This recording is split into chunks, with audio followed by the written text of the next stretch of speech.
What a couple of days this was. First of all, it's just October, so this is supposed to be the best part of the fall. You know what I'm talking about. You got your apple picking, your hay rides, everything is pumpkin spiced. Hi, I'm Chris May, writer, producer, and host of This Day in Weather History, now in its second year from the Weather Network in Canada. The October 2006 Buffalo storm was an unusual early season lake effect snowstorm that hit the Buffalo, Western New York area, as well as the cross-border Canadian town of Fort Erie. This day in weather history. It started as rain in the afternoon of Thursday the 12th. As the day gave way tonight, it turned to a heavy, wet snow. Then, as temperatures dropped overnight and into the early hours of, I just noticed this, wouldn't you know it, Friday the 13th. Wouldn't you know it? But that's, I guess, what you might expect for an October version of Friday the 13th. It was actually the first snowstorm of the year, and it dumped 30 centimeters in the Fort Erie and Port Colborne area. For cross-border Buffalo, New York, they saw a record amount of snow that actually caused officials to close the Peace Bridge, which connects the city of Fort Erie, Canada, to Buffalo, New York, United States. It was more the winds that were this effect as they were whipping up off Lake Erie, bringing the lake effect snow and making high bridge passage way too dangerous. On the Canadian side, Fort Erie residents could only sit awake all night long in their homes listening to the bending, snapping, and falling of tree branches onto cars, sheds, pools, and neighboring houses.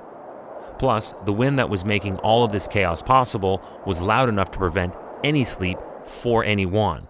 Hey, do you like the podcast? We'd love to hear from you. If you have an idea, go right now to wherever you're listening to me and rate us if you would, please. It's on a 5-star system, and we would love as many stars as you can afford.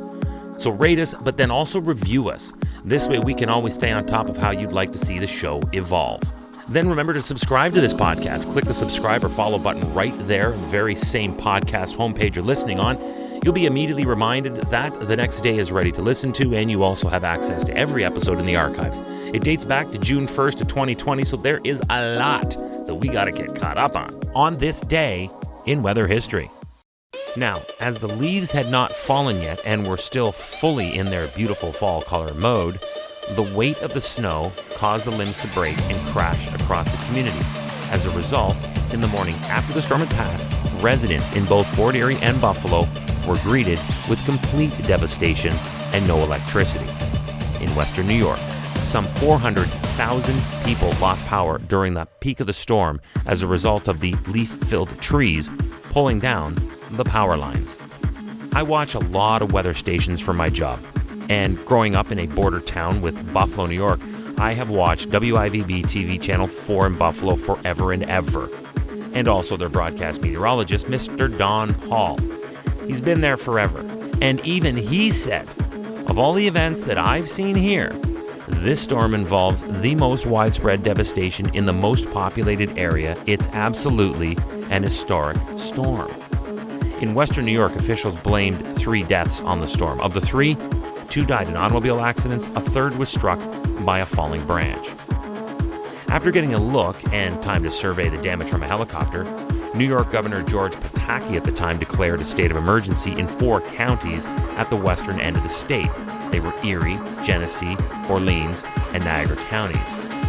The situation was especially severe in Buffalo, where Mayor Byron Brown estimated that 70% of the city's 285,000 residents had lost power. And now the city is buried in snow. This is a mounting emergency. Back to the Canadian side. Nearly all 30,000 residents of Fort Erie were without electricity come Friday morning. Outages also shut down schools and stores. According to the National Weather Service from the United States, 8.6 inches, that's 22 centimeters of snow, fell on the 12th in the Buffalo area, breaking the previous mark for the month, which was 6 inches or 15.25 centimeters set on October 31st that you had to go back to 1917 for.